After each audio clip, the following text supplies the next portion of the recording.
অবশেষে চলে গেলেন অভিনেত্রী তানিন সুভা। মৃত ঘোষণা করা হলো অভিনেত্রী তানিন সুভাকে। অভিনেত্রী তানিন সুভার লাইফ সাপোর্ট খুলে ফেলা হয়েছে। মঙ্গলবার সন্ধ্যা 7:57 তাকে মৃত ঘোষণা করেন চিকিৎসকরা।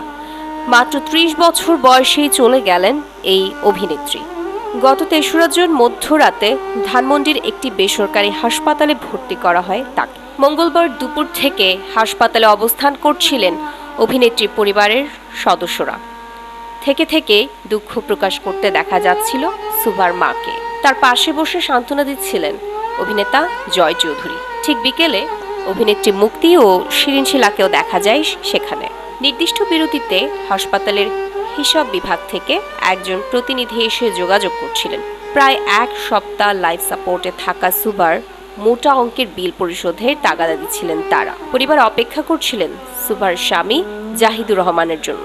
লাইফ সাপোর্টে সুভার হৃদযন্ত্র কিছুটা সচল থাকলেও তার মস্তিষ্ক কাজ করছিল না। ঠিক 2 দিন আগে চিকিৎসকরা তাকে ক্লিনিক্যাল ডেট ঘোষণা করেন।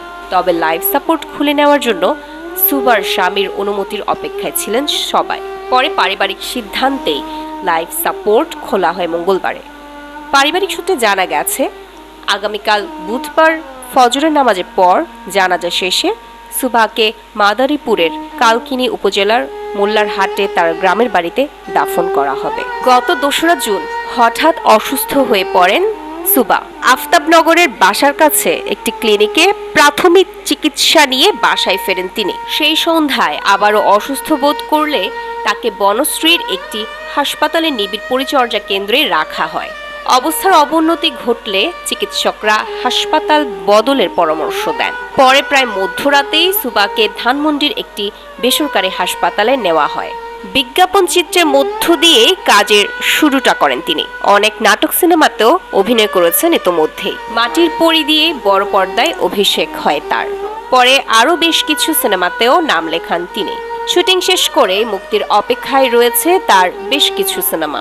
প্রতিবেদন দৈনিক আর নিউজ, ঢাকা।